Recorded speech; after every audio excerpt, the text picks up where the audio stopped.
It's kind of hilarious to watch someone try and defend and uphold a beauty standard that they know makes no sense and serves no one.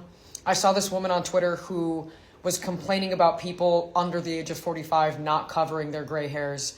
She couldn't come up with a single reason, a single justified, valid reason as to why people letting their gray hairs be is bad. Like, it doesn't impact anyone. And she knows that deep down, but because she's like, I don't know, looking for excuses to feel superior, she's just mad about it.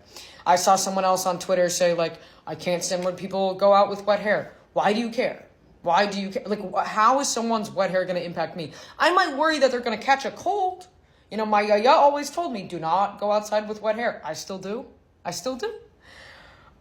It's the same thing with, like, eating disorder Twitter. I don't want to say that it takes a lack of intelligence to recognize that fat people are beautiful. I think that it takes a lack of joy, frankly. I think that's the best way of putting it. If you cannot recognize that other bodies, other than the fat-phobic ideal, are beautiful, I think that your life is probably lacking joy in some way. Because that beauty standard that you uphold is 100% impacting you too, my friend. And it's also funny when you know that someone is upholding a beauty standard that they themselves don't even fit. As a Latina girl, I feel like my definition of skinny is different than maybe like a whiter girl's version of skinny. Obviously, different diasporas, different cultures, different races perceive skinny differently. I know that Asian people have a different definition of skinny than Colombians do. Although, you know, Asian is a race, Colombian is an ethnicity, a country. I came across this girl's post again on Twitter, and she was like, it must be so expensive to be fat. And people were flaming her, bro, because she's a beautiful Asian girl. No clue what her specific ethnicity is.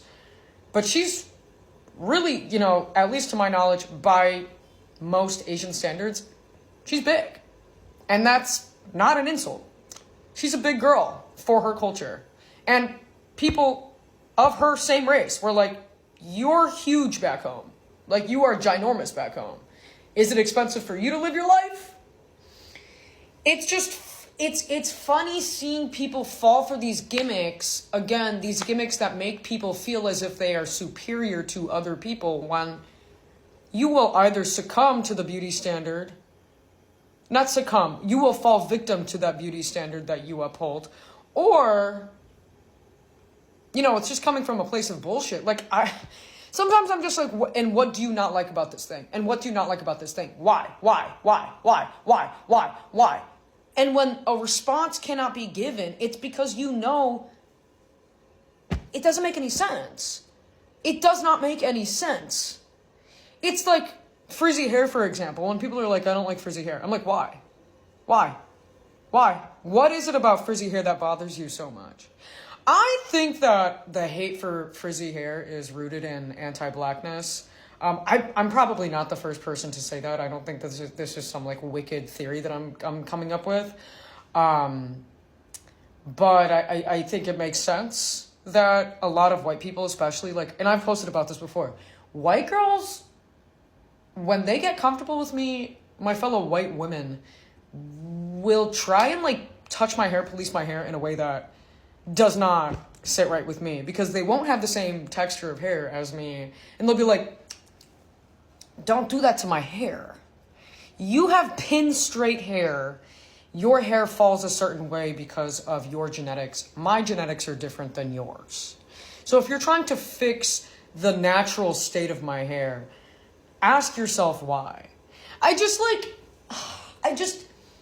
don't know. I think I'm recording this video because the whole like Victoria's Secret Angel Reese conversation just pisses me off. Like,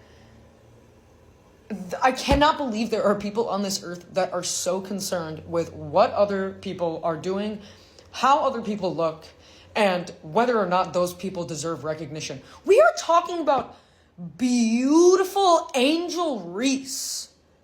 I would never look at Angel Reese and go, that girl does not deserve to walk the Victoria's Secret runway. What?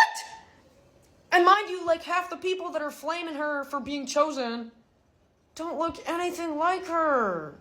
You guys would never even be considered for like a Target ad. You guys couldn't even do a hand modeling gig. No part of you would be found even in the cheapest of magazines. My God.